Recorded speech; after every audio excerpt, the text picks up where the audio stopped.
Hello बच्चों, let's read the question. The question is, a point performs damped oscillations according to the law x equals to a naught e की power minus beta t sin omega t. Then find the oscillation amplitude and the velocity of the point at the moment which is t equals to 0. तो t equals to 0 पर हमें oscillation amplitude और velocity calculate करनी है. तो देखिए इस question को सॉल्व करने के लिए हमारा जो की कॉन्सेप्ट रहेगा वो हमारा क्या रहेगा. की कॉन्सेप्ट में पहली चीज हमें पता है कि अगर हमें क्या दे रखा है, डैम्प्ड ऑक्सीलेशन. ठीक है, इसका मतलब टाइम के साथ उसका एम्पलीट्यूड जो है वो क्या हो रहा है, डिक्रीज हो रहा है. वही हमारे होते हैं डैम्प्ड ऑक्सीलेशन. ठीक है, इस तरह से टाइम के साथ इनका जो एम्पलीट्यूड होता है वो धीरे धीरे क्या होता रहता है, कम होता रहता है.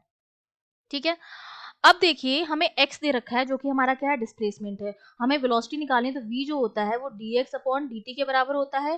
तो x की जो इक्वेशन हमें गिवन है, अगर मैं उसको डिफरेंशिएट कर दूं विद रिस्पेक्ट टू t, तो मुझे क्या मिल जाएगा, वेलोसिटी की इक्वेशन मिल जाएगी. और उसमें मैं t इक्वल्स टू 0 रख दूंगी तो मुझे t इक्वल्स टू 0 पर वेलोसिटी मिल जाएगी.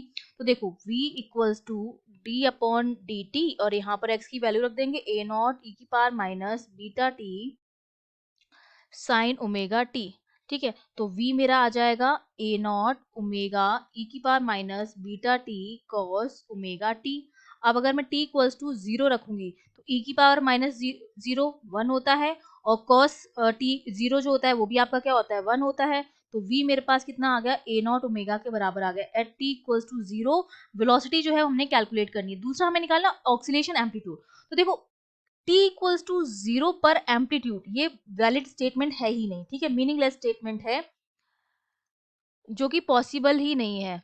मीनिंग लेस स्टेटमेंट है आपका. ठीक है, तो अब हम क्या करेंगे, बेसिकली ये कहना चाह रहे हैं कि अगर t की वैल्यू जो है वो काफी कम है, मतलब मेरा जो t है that is very very very very less than 1 upon beta, तो उस टाइम पर मेरी x की जो इक्वेशन हो जाएगी वो कितनी हो जाएगी, a not sine omega T हो जाएगी. अगर t की वैल्यू जो है 1 अपॉन बीटा से काफी कम है तो x की इक्वेशन मेरी ये बन जाएगी और x की इक्वेशन ये बन गई तो ये मेरा क्या बन जाएगा, एम्पलीट्यूड बन जाएगा.